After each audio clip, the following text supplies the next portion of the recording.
Okay, well, give me one more second here. We've got a bunch of people. I have to admit everybody. So we're at 73 people. This is probably a record here. Okay. Well, welcome everybody. My name is Julia Wall. I am the Director of Education at the Michigan Parkinson's Foundation. Thank you for joining us tonight. I'm so excited about our speakers.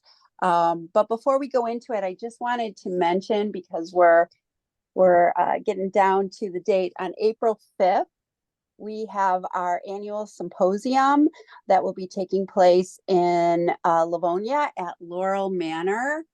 And it's a wonderful program. The title is Hope in Every Step, because we certainly want to have create the environment that everyone has hope so that we can manage this disease. We have a wonderful program scheduled. We have two doctors coming in from University of Cincinnati, Dr. Abi Mahajan and Dr. Alberto Espe, as well as Dr. Taylor from Trinity Health in Grand Rapids, and Sean Bennis from Henry Ford Caregivers Program. And then we'll have exercise that will be sprinkled in the program. It's going to be in one room this year, and we are close to already having 250 attendees. And it will be a wonderful program. So if you have a chance, you can sign up either on our website at parkinsonsmi.org, or you can contact the foundation. We'll be happy to register you over the phone. Our deadline is the 25th of March, next Monday. So I hope that you'll join us. It will be a great event.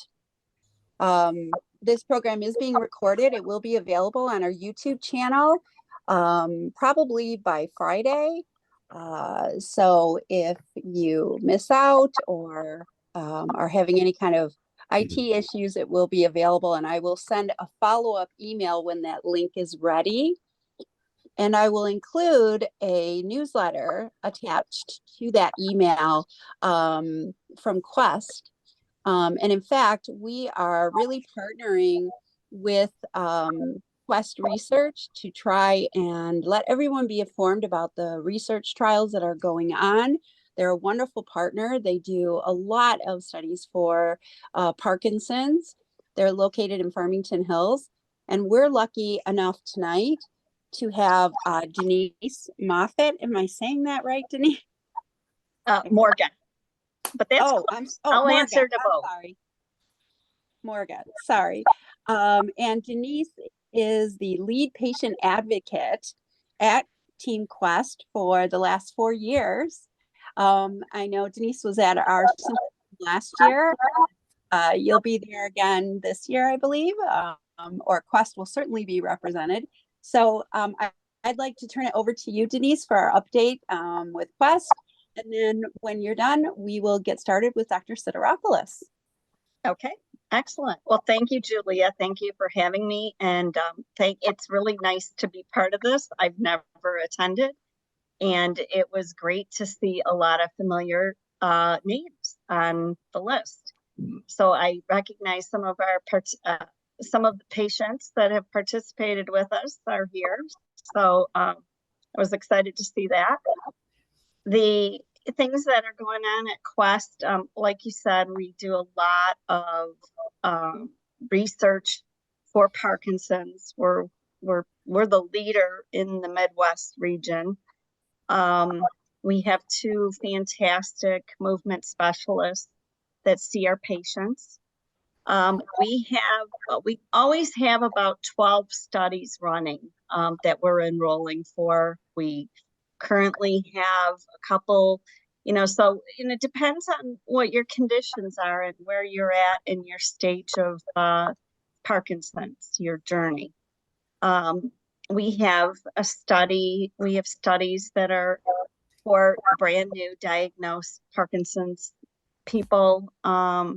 These are studies that are actually more, they're looking at the alpha-synuclein, looking at inhibiting the alpha-synuclein and treating that. We actually have a study for that that's only 3 months long.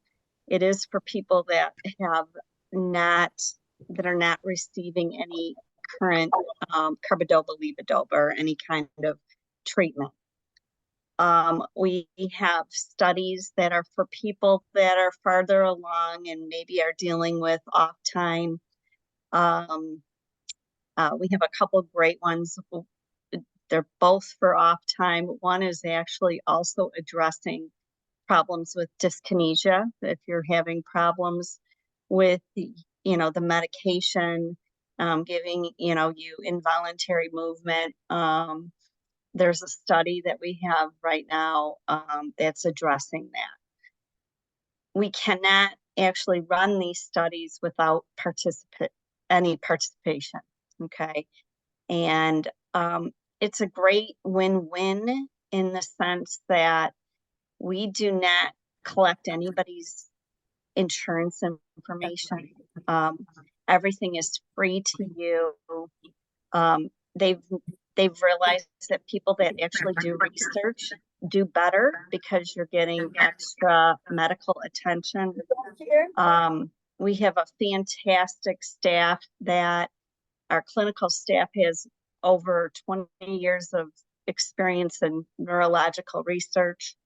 Like I said, we have two top doctors, Dr. Erin Ellenbogen and Dr. Peter Lewitt, that see our patients. They're both movement specialists. We really have kind of a homey feel. We just moved to a new location because we've grown so much. It's beautiful, it's state of the art. And okay, did I hear something? No. Okay, sorry about that. So, and then we even have a research studies, one in particular it's non-medication, but it is called a neuromodulation device. It's by STEM. This is a 1-year study. It's for people, it's for basically stimulating the levodopa. And it's a headset that you wear and it's stimulating, and they've had some pretty good findings so far with that study as well. So what we kind of do is you can call our center if you're interested in participating in a study.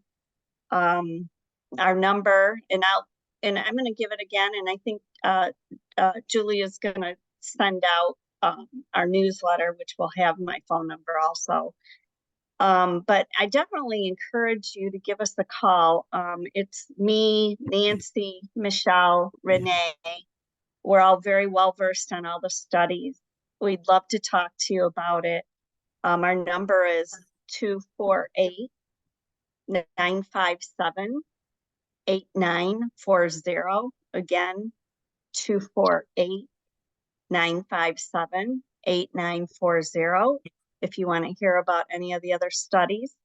We also have a monthly newsletter, and we send out email about once a week, and we give information about studies and things going on in the area. We do partner with MPF. We partner with some other local organizations, including Michael J. Fox. And we do try to provide information just not only about the studies that we're running, but about what's going on, with Parkinson's in general. So if you want to be part of our, mailing, no pressure. I like to think of us as Team Quest. We're more like a family. I think people that are on the call that have participated in the research, could talk about that too. We have a couple patient ambassadors that actually can talk to you if you are interested in participating in a study. So that's a little bit about what's going on. We are very excited to be attending the April 5th. We're going to have a couple tables there. Like I said, our patient ambassadors will be there. And we'll have about a staff of 6 people to answer any questions you might have, or if you're interested in participating in any of our studies. We'll also be attending the May 4th. There's a Michael J. Fox educational event going on in Detroit, and we'll be attending that as well. Thank you, Denise. Yeah, any questions or?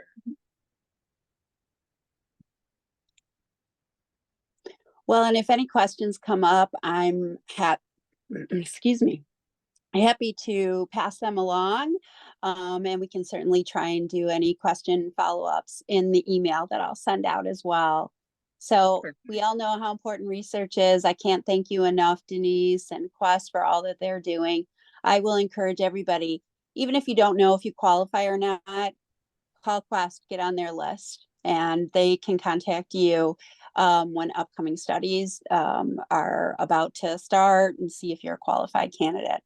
So again, that's Quest Research. Do you know Quest's website address? Yes. We'll put that. What is that? It's Quest, QUESTRI, as in Research Institute.com. Pretty simple. Okay, great. Yeah, I'm glad you mentioned that, because I encourage you to check out the website so you can get a feel for us. They're all our staff, all the pictures, the videos, it's our staff. It's patients that have participated in the studies, and it kind of will give you a feel for, who we are and what we do. We kind of consider it a family, really. And we can't do research without participants. So we appreciate your consideration. Oh, thank you so much. I really appreciate it. And I encourage everybody to get familiar with Quest. Okay, well, I'm going to ask everybody to remain on mute.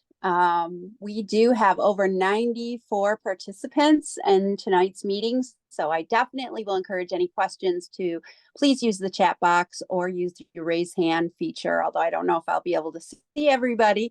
Probably the chat box is the best. So I am honored for our speaker today, Dr. Christos Sidiropoulos. I worked with Dr. Sidiropoulos very early on in his career, and he's a wonderful movement disorder physician, as well as a wonderful friend. And he named me Yaya, which I'm grateful for because I have 5 grandchildren and I didn't want to be grandma. So though I'm not Greek, I am Yaya, and I am eternally grateful. But Dr. Sidiropoulos is an associate professor of neurology at the Michigan State University Movement Disorder Clinic, and also joining us from Greece tonight, where it's 2 o'clock in the morning. So without further ado, I will turn it over to you, Dr. Sidiropoulos. Thank you. Thank you very much, Julia, and thank you very much for the invitation again.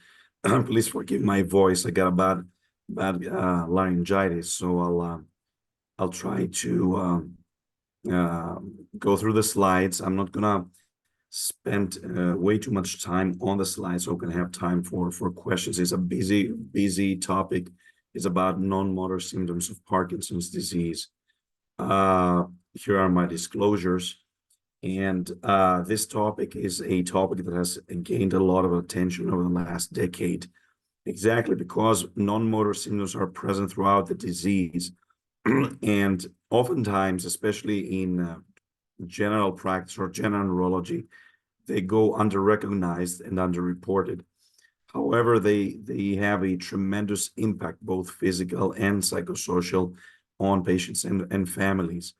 Some of those symptoms can be partially levodopa responsive, when many are not, and the appropriate management to the degree possible is of extreme importance. So in this discussion, we considered the American Academy of Neurology guidelines, the Movement Disorder Society guidelines, and the European Academy of Neurology guidelines. So the non-motor symptoms they cover a lot of domains, such as sensory disturbances, mood, problems, cognitive problems, sleep problems, autonomic nervous system dysfunction, and speech. So the first domain, sensory dysfunction. I mean, we all know patients with Parkinson's disease, they tend to lose totally or partially their smell years before the onset of Parkinson's disease. And this may happen up to 90% of Parkinson patients. This is thought to be due to alpha-synuclein deposition in the olfactory bulb in the amygdala. Amygdala being, part of the brain close to the temporal lobe. However, we don't know exactly how to treat this problem. It doesn't get better with medications like Sinemet. It is worth excluding other aggravating factors like vitamin deficiencies or viral infections or trauma. However, once this happens, it doesn't get better over time. And this can be one of the very early manifestations of Parkinson's disease. As far as sensory dysfunction is concerned, we're going to talk about visual hallucinations a little bit later, but I wanted to point out that patients with Parkinson's disease may not perceive color very, very well, and they tend to lose visual acuity. And this is thought to emanate from the generation of dopaminergic retinal cells in the eye. It is not well studied, and it is also not well studied if and how medications like dopamine agonists or Sinemet help to revert that loss of color perception and visual acuity. Pain is present in the majority of patients with Parkinson's disease. It may have various causes. It may be due to musculoskeletal deformities, maybe due to central sensitization. It may fluctuate with the time of medication.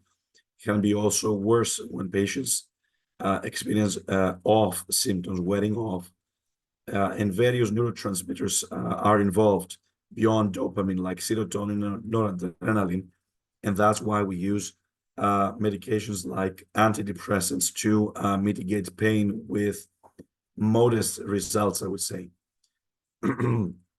What do we do in general? We tend to optimize dopaminergic therapy to reduce off time. We can try extended release levodopa. The Nupro patch sometimes can be helpful.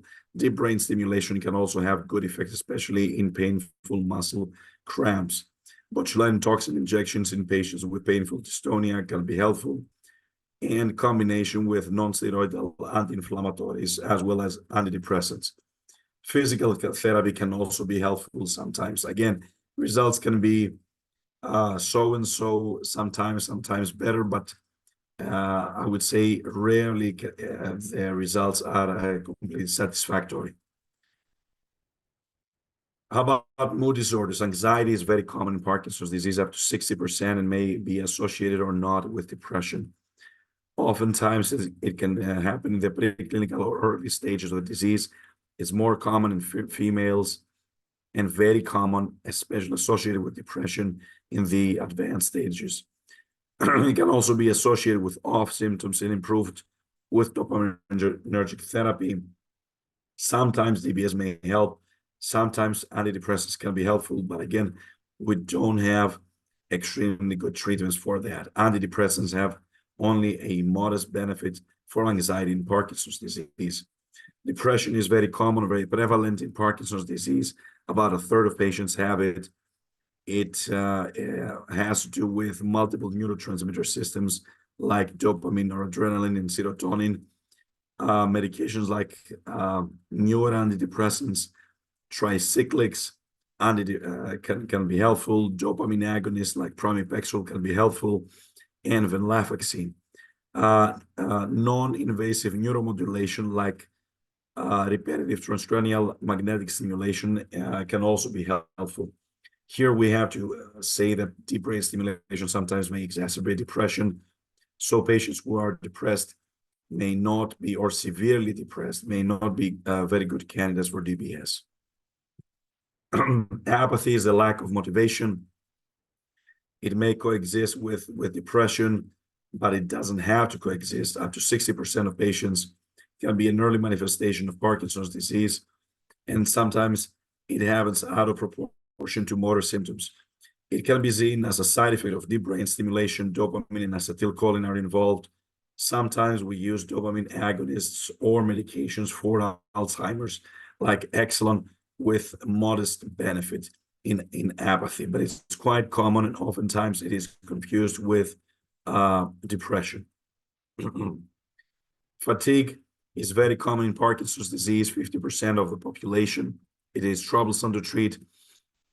Sometimes it can be due to sleep apnea. That's why patients with Parkinson's disease and fatigue have to be screened for sleep apnea. It can be seen in the setting of orthostatic hypotension or as a side effect of levodopa and dopamine agonists. What people can try, coffee, stimulants like methylphenidate, modafinil, or amantadine. But again, there is no great treatment for fatigue, with the exception of treatment for sleep apnea, if there is sleep apnea evident on polysomnography and sleep study. Psychosis in Parkinson's disease is considered the presence of persistent hallucinations and or delusions for over a month. Up to 50% of patients may be involved, but this includes all forms, from the very mild forms of delusions of presence or passage to well-formed and very bothersome visual hallucinations. It can be seen de novo as a side effect of levodopa or dopamine agonists. We have to avoid anticholinergics in patients who have hallucinations. Vivid dreams can predate hallucinations. Hallucinations are a prognostic sign for the development of cognitive issues. We have to avoid typical neuroleptic medications that we use for schizophrenia. We can use atypical.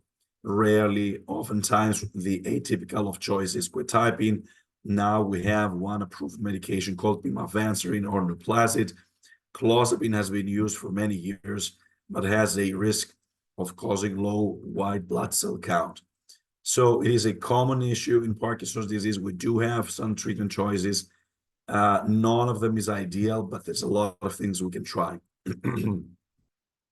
Mood disorders also comprise impulse control disorders and obsessive compulsive behavior. ICDs are oftentimes seen as a side effect of dopamine agonists, up to 50%, but can also occur in the absence of dopamine agonists as part of Parkinson's disease. The treatment here is to discontinue the offending agents and try to use a very low dose of neuroleptics or amantadine. Deep brain stimulation may help us reduce the dosage of dopamine agonists and thereby indirectly help reduce the impact of impulse control disorders.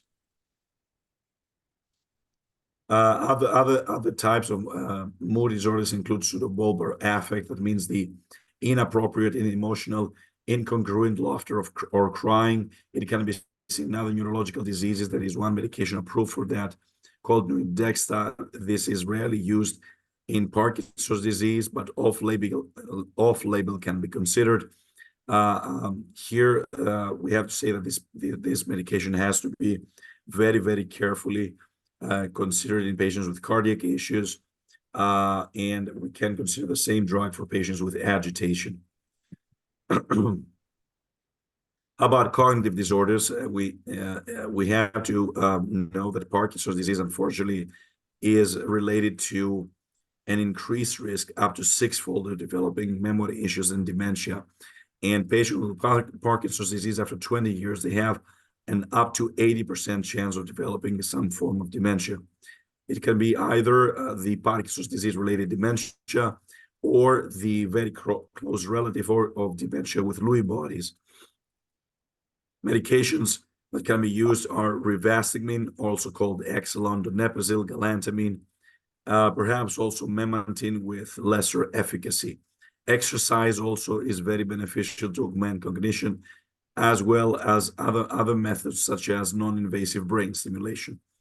We have to say here that deep brain stimulation is not helpful to improve cognition in Parkinson's disease.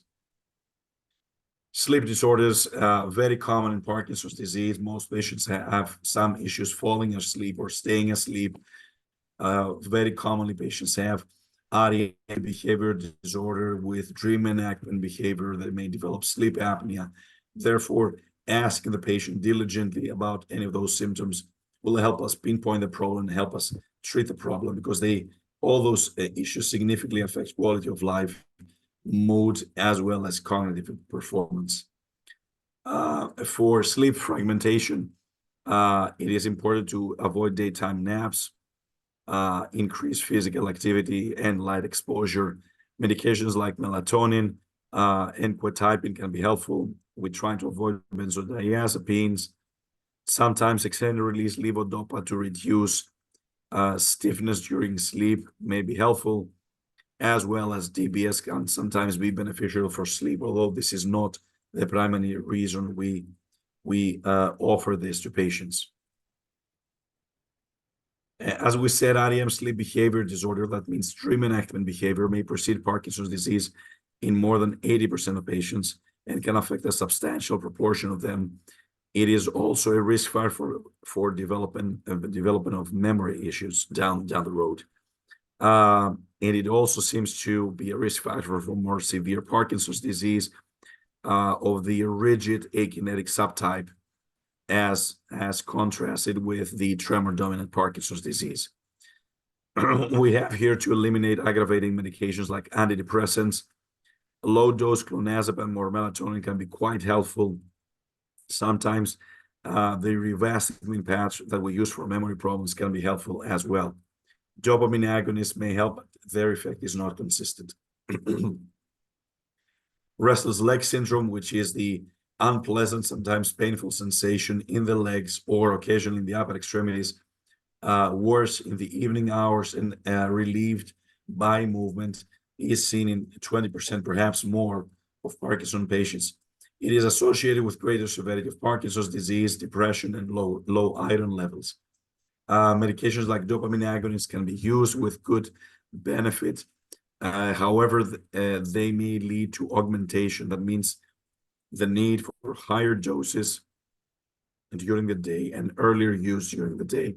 That's why my favorite medication is pregabalin, also called Lyrica, as well as gabapentin. That is also a extended release formulation of gabapentin, FDA approved for RLS, to treat those symptoms. And the risk of augmentation is much less with those medications. Other options may include clonazepam, but there is the risk of tolerance, as well as opioids, which is, in my opinion, completely the last resort. Other medications that can be used is iron supplements if there are low iron levels. It is interesting to note here that deep brain stimulation may improve RLS, but occasionally may also aggravate it. So we don't recommend DBS per se to treat only restless leg syndrome. Periodic limb movement of sleep. Here, levodopa may help. Sleep disorder breathing like sleep apnea, again, weight loss, CPAP machine may be very helpful. And extended release dopaminergic medications may help, at least with periodic limb movements. Excessive daytime sleepiness, especially if there is disruption and fragmentation of sleep, is very common in Parkinson patients. Again, always ask and assess for sleep apnea, and if there is sleep apnea, you offer the patient a CPAP machine, obviously under the coordination of a pulmonologist. Medications like stimulants like modafinil, methylphenidate, or coffee can sometimes be helpful. Now, another thing to consider here is that deep sleepers, patients who don't have interrupted sleep, may progress more slowly in their Parkinson's disease. And there is the thought that if we help restore sleep integrity, this may provide an opportunity for therapeutic intervention and help with slowing down Parkinson's, but obviously we're not there yet. So we have a question here, augmentation. Here, especially for RLS, means the onset of symptoms earlier in the day and in greater severity. So that's a term, augmentation here. And typically we see that with levodopa, when levodopa is used to treat restless legs, which is a strategy that I would avoid. Autonomic nervous system dysfunction may include urinary dysfunction, erectile dysfunction, GI, cardiovascular, and other types of autonomic nervous system involvement. Urinary dysfunction, like frequency, urgency, nocturia, is very common in Parkinson's disease. And medications like levodopa or dopamine agonists may help. Anticholinergics typically may have adverse cognitive effects and are avoided. And newer medications like mirabegron or mirbetriq may be helpful. They don't affect cognition, and sometimes in patients with orthostatic hypotension, they have potentially beneficial side effects, such as increasing blood pressure. Intranasal desmopressin may help nocturia in some patients. This is used very rarely. It is interesting to note that sometimes subthalamic nucleus deep brain stimulation may also help bladder capacity and voiding. In very severe cases, bladder injections of botulinum toxin can be helpful, and sacral and percutaneous posterior tibial nerve stimulation, which are neuromodulation approaches, can be helpful. But again, those are used quite rarely in patients where all conservative measures have failed. Erectile dysfunction, we know this happens in Parkinson's disease. Rule out reversible causes of ED like diabetes, vascular risk factors.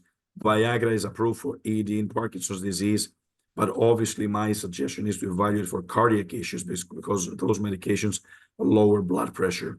So this has been done in conjunction with a urologist and a cardiologist. Side effects may include headache and hypotension. GI dysfunctions such as drooling, difficult swallowing, impaired gastric emptying, and constipation is very common in Parkinson's disease. Drooling is due to impaired swallowing, mostly associated with an increased risk of respiratory infection. It may coexist with dry mouth because there is pooling of saliva in Parkinson's disease. And actually, saliva secretion is down in PD, but there is just slowing down of swallowing movements, and therefore there's more pooling of saliva in the mouth. Drooling is aesthetically disturbing and bad for oral hygiene.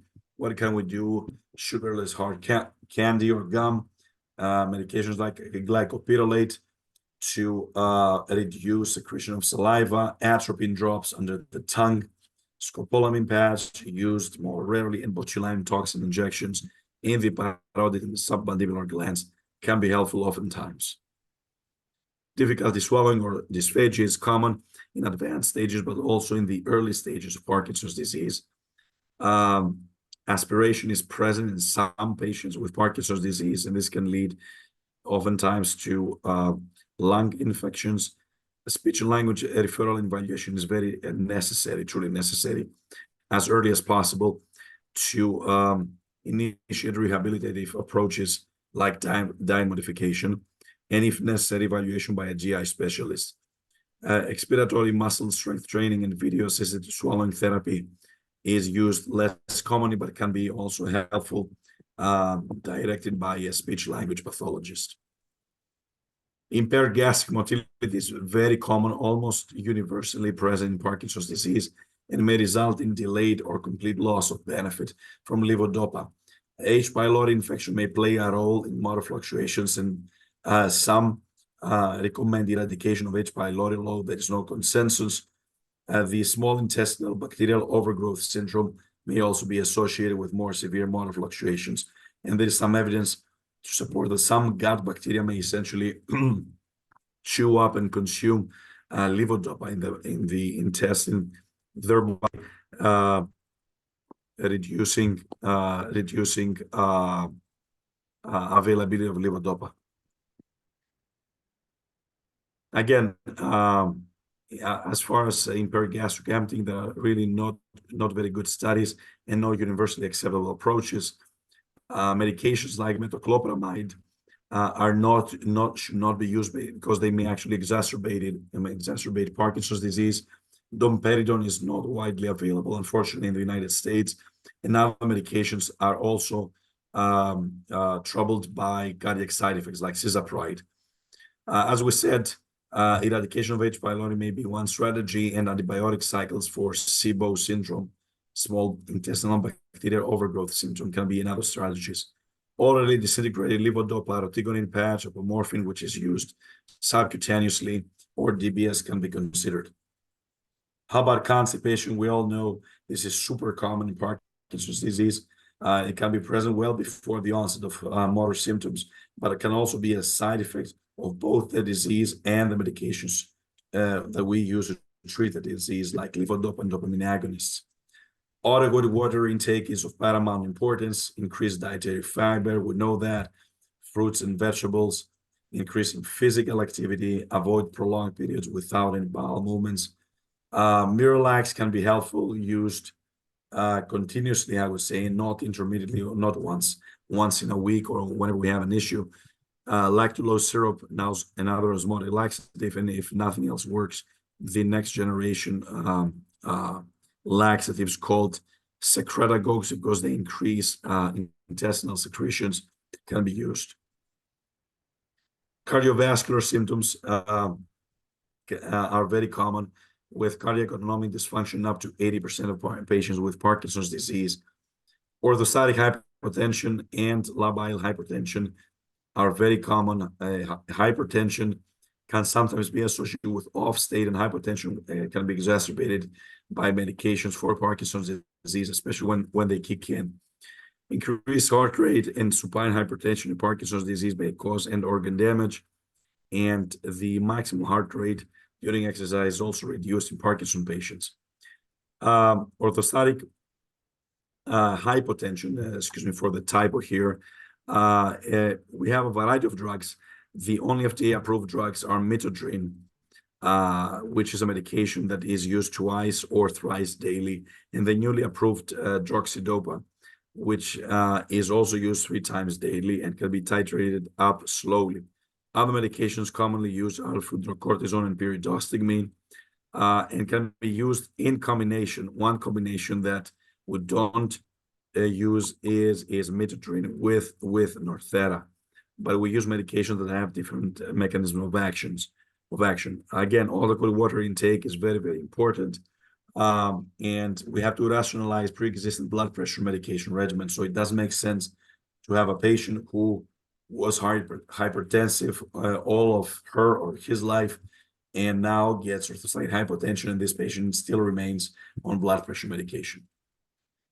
Other issues, polyneuropathy. We know Parkinson's disease itself causes neuropathy, nerve damage, but also treatments such as the levodopa, the duopo pump, can exacerbate polyneuropathy. It is also associated with vitamin deficiencies. That's why checking and replenishing vitamins is very important. Runny nose is also common. About up to a third of patients with Parkinson's disease may have runny nose, and it is not associated with disease duration. It's more common in men. We can consider an atropine spray. Dysfunctional sweating, it is a poor understood phenomenon. Dry hands and sweaty body can be seen. Sometimes this happens when medications wear off. Sometimes it can be caused by deep brain stimulation, but we don't have very good ways of treating that. If it is localized, we can consider off-label botulinum toxin injections or local creams to reduce swelling, but it doesn't truly have a very good and satisfactory approach. Speech, up to 90% of patients with Parkinson's disease are affected with low and mumbled, low volume of speech and mumbled voice, and both dopaminergic and non-dopaminergic pathways are involved. The highest level of evidence has to do with the Lee Silverman voice training, the loud therapy, with improvements lasting up to 2 years. Other approaches like vital stim need to be validated. Here is a collection of valuable resources here that obviously everybody can resort to. The NPF has a stellar website that has been continuously updated with a lot of resources, but feel free to navigate the NPF and the other websites that are mentioned here. And without further ado, I would like to thank everybody for your attention. and open the discussion here to questions. Oh, thank you, Dr. Sidiropoulos, especially because you're struggling with laryngitis. Thank you so much for doing this. You're very welcome. So we certainly will take questions. I do have one while people are figuring out if they want to use the chat or if they want to raise their hand feature. But I'm just curious with pseudobulbar effect. How do you know, is there a diagnostic test, or how do you know? Because I know that with the lack of dopamine, people may be a little weepy anyways. It may affect them. How do you know the difference between pseudobulbar effect and just Parkinson's? Well, here's the thing: pseudobulbar effect means is the emotionally and situational inappropriate crying. I mean, people obviously get more emotional with Parkinson's disease. I would say whenever you see excessive and situationally inappropriate laughter or crying, then you have to consider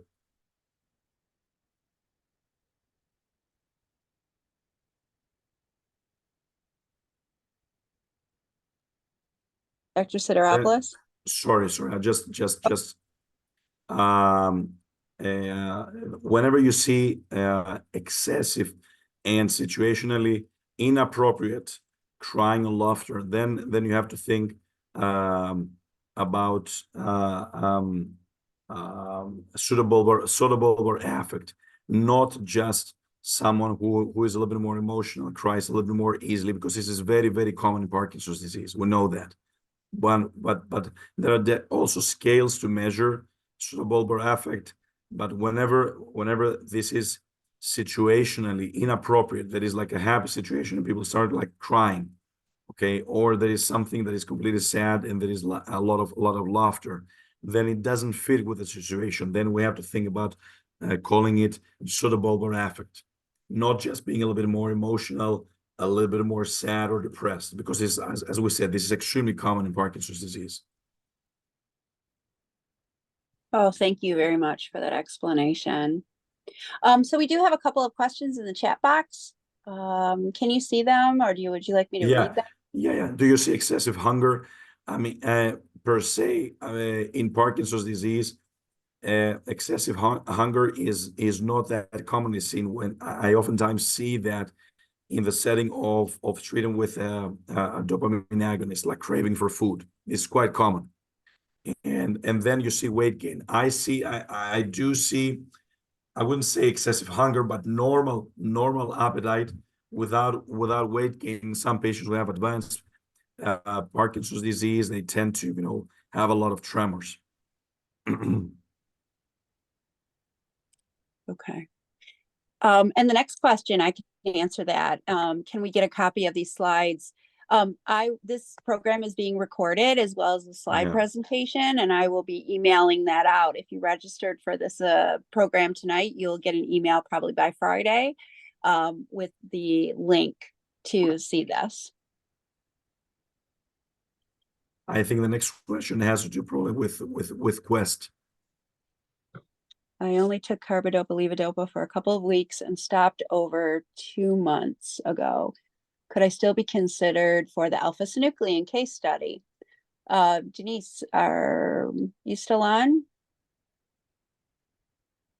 And if not, I'm not sure if she is. I will just say that I think that you should contact Quest for sure and let them know. They'll create a profile for you if you call Quest. And they spend a lot of time, with you. And that's the other good benefit about research is, we don't have enough doctors to take care of Parkinson's, and our medical system is really, kind of broken since COVID. And the research programs are wonderful because you get a lot of undivided attention between a nurse and a doctor and research coordinators. So I will encourage you to contact Quest and let them. And Oh. Julia, thank you for answering. It took me a while to get myself off mute, and my dog was going crazy. So It's okay. anyway, but you answered it beautifully. Mm. So I do encourage you to give us a call, and we can talk to you about especially this particular question about the, having stopped it 2 months ago. It could be a possibility. So please give us a call. I can throw our number in the chat too. Thank you, Denise. Our phone number.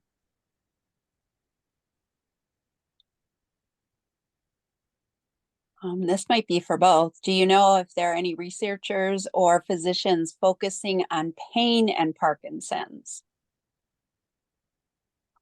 That's a very good question. To the best of my knowledge, like someone who manages Parkinson patients who suffer from pain specifically, no. Typically, I think that's a very good question. I don't think there is a very good interface between physiatrists, like physical medicine and rehabilitation specialists, pain neuropsychologists, and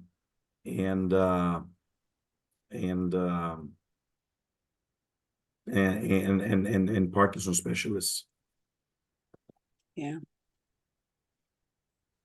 Can you comment on the role of HSP90 inhibitors affect the development of PD? So that's a very good question. It is. So the HSP are heat shock proteins. They are like some novel therapeutic targets for reducing reducing cell apoptosis. It is postulated that overexpression of those heat shock proteins may lead to excessive death of dopamine producing cells. And this is a novel therapeutic target, but this is under development. This is not not totally validated. It is in the pipeline, but I would leave it up to also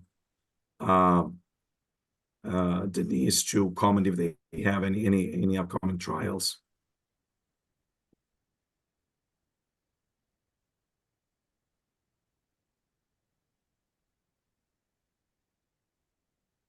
Yeah, again, Not yeah, that I'm familiar with. yeah. Nothing at this point.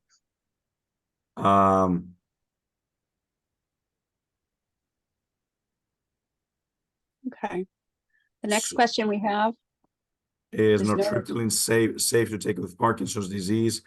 In general, the answer is yes. There was like the keep in mind nortriptyline is also a tricyclic antidepressant. So this is an older generation antidepressant that may have some issue with in patients who have heart problems. So this has to be used very carefully. I would say generally safe under specific circumstances. However, I mean, the newer antidepressants are like safer in a way. However, there is some evidence that may help depression, Parkinson's disease. Again, used very cautiously in patients with heart problems.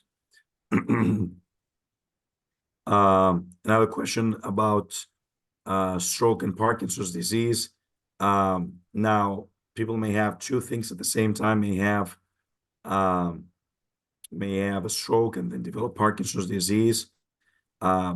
I mean, if you have Parkinson's disease, you have to treat it whether you have a stroke or not. So in general, yes, people can use Parkinson medications to treat their Parkinson's, regardless whether they have multiple sclerosis or head injury or a stroke. So best way to manage nausea from Sinemet. Sometimes you can add some strategies would be to take it with a small portion of food not containing protein. Other times, I advise people to take it with a sip of milk. That means a very, very, very small dose of protein. Sometimes we can combine pure carbidopa. We can increase the amount of carbidopa, which sometimes you can find as a medication called Lodocin. So those are some strategies to reduce the nausea from Cinemet. What is the action taking Mirapex? I'm not sure I understand very well the question. Maybe Adele, you may want to rephrase that so I can better understand. And I'm going to move on to the next one. Quetiapine. I would say it is extremely, extremely, extremely rare for quetiapine to worsen motor symptoms. Not impossible, but it's very, very, very, very uncommon.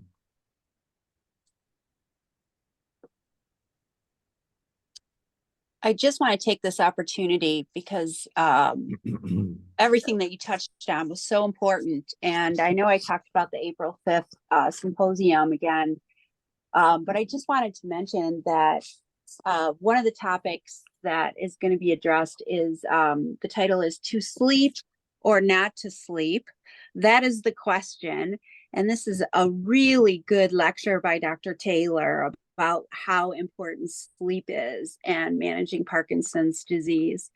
And then also Dr. Mahajan, whose topic is orthostatic hypotension and cognition across the syndrome of Parkinson's disease. Very good program.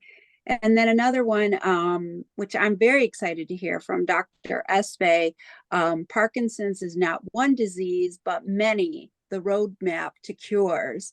And I think he's really going to talk about how, everyone wants to know where the cure is, but I think it's been very difficult to isolate just Parkinson's disease alone and many forms of Parkinson's disease. And I think that is the subject of his topic. So I'm excited to see that one. I just wanted to mention it.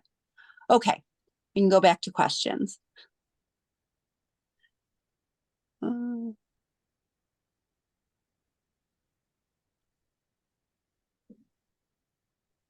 How much time should one allow between taking Sinemet and eating protein? Again, as we said, at least a minimum of 30 minutes, ideally is 1 hour. Mm-hmm. But and I wonder, go ahead. But sometimes, not even an hour may be enough in case of severe gastroparesis. You may see patients who, have delayed stomach emptying, and the medication may sit in the stomach for 90 minutes or even longer.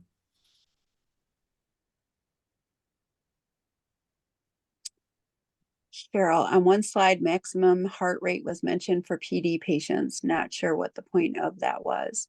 There is reduced maximum heart rate in Parkinson patients because the sympathetic nervous system is damaged. Now, okay, another great question about stem cell treatment. At this juncture, there is no there are no great guidelines about stem cell treatment in Parkinson's disease. I mean, there has been a lot of research, but it is very difficult to counsel patients about stem cells. There's no definitive and proven benefit from that.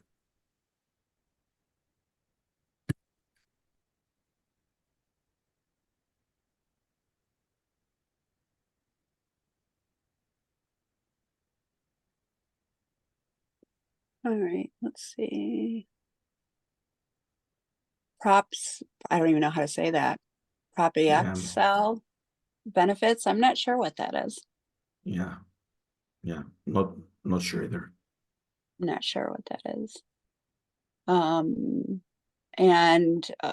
Yeah, what a depressing a bunch of information. That's true, but you have to become educated. I'm always a proponent for saying that Parkinson's disease is a manageable disease, but you really have to be your own advocate and know all of this information.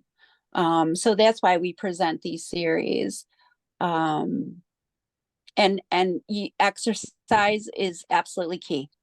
I think I've had more people tell me that when it comes time to exercise, it's the last thing they want to do. But when they're done exercising, they feel better than they do even just on medication. So that is a proven fact and a lot of research data to show with that. Does nicotine patches help with Parkinson's? I mean, not to my knowledge. I mean,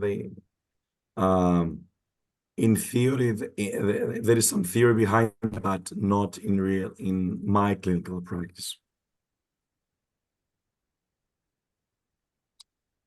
Let's see. There was a question about iron supplements and pramipexole and levodopa, carbidopa. You should not take iron supplements with Cinemet. Ideally, they need to be spaced more than an hour apart. Ideally 2 to 3 hours.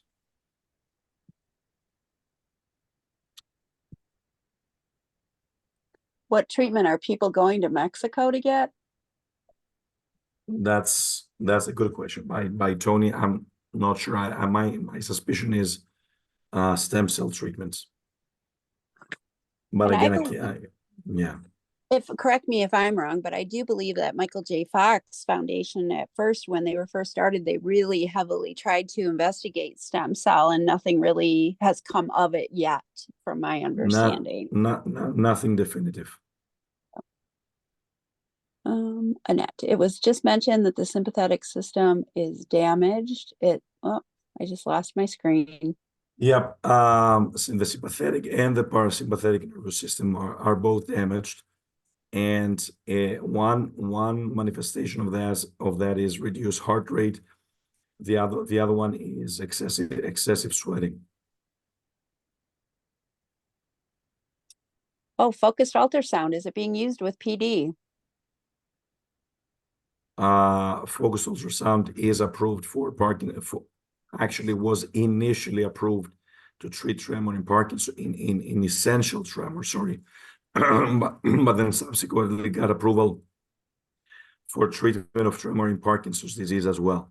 So, but keep in mind, it will treat tremor only and not bradykinesia and rigidity, and can be done. It has received approval for staged bilateral lesions, but again, this is to treat tremor only and not the other symptoms of Parkinson's disease. Benefits of pramipexole. It is a dopamine agonist. It has the same motor benefits as levodopa. The side effects are, potentially ankle swelling, nausea, low blood pressure, and a risk of impulse control disorder. Can I ask a question here too? Is there anything that is coming down the pike as far as any new drugs or anything that is exciting to you, Dr. Sidiropoulos? I mean, in terms of a mechanism of action, nothing earth-shattering. I think one of the more down-to-earth things that I'm quite happy about is we're going to have very soon clinically available the subcutaneous levodopa pump, and I think this is going to change the life of many patients. And the subcutaneous pump that is hopeful to be released this year, maybe. Yeah. Is that for people who really have a hard time with absorption and medication? Yes, but also patients who have motor fluctuations, and it's much better to have a subcutaneous pump like the apomorphine pump that is available in Europe and hopefully also soon available in the US, rather than having like a feeding tube or DBS, at least for some patients, maybe much more palatable. I can also speak on that behalf. We actually have been running the study for the last 8 years with the pump. So we have many long-term patients that have had great benefit from using the pump. So we're very, that just goes to show you the importance of research and advancement. And that's showcasing, something that's positive coming to the market. I think it also helped balance sleep. I think it really helps people, distribute the levodopa throughout the day. because it pumps out a certain amount every hour. Okay, good, good to know. Okay, got a couple more and then we're probably wrapping it up. Any way to reduce stiffness in addition to probably medication and exercise? Medication, exercise, and if it is focal in the form of dystonia, Botox injections. Wonderful. What is the impact of on Parkinson's disease from the use of wine or liquor? Reduced to the bare minimum, if possible, down to zero. That's my advice. I think that we see some benefit with alcohol with people who just have essential tremor, correct? But Yeah. it's not related to Parkinson's. I think the next question has to do with the next generation of Raitari, which it will be potentially taken 3 times a day, but potentially, may not be sufficient. That's the next generation of Raitari, which will be coming up on the market soon. And Mirapex due to help Parkinson's disease. Mirapex is pramipexole. We just answered this question. Mm-hmm.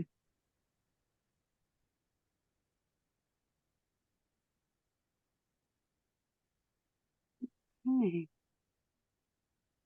Any other questions? I know you've been so kind to do this in the middle of the night for you and not feeling well. It's a pleasure. No worries, Julia. I can't thank you enough. And if anybody else has any follow-up questions, oh wait, I think we have a, oh no, just thank you. Okay. Also I will send the follow-up email. So if there are any other questions, I'd be happy to attempt to reply with my email and even pass any information on to Dr. Sidiropoulos. I want to thank Quest again for giving us an update and look for more information about Quest included in our newsletter. And don't let Monday get by without registering for our symposium. It's going to be great. And with that, I just want to thank you again, Dr. Sidiropoulos. Thank you, Denise. Thanks, everybody. And happy spring.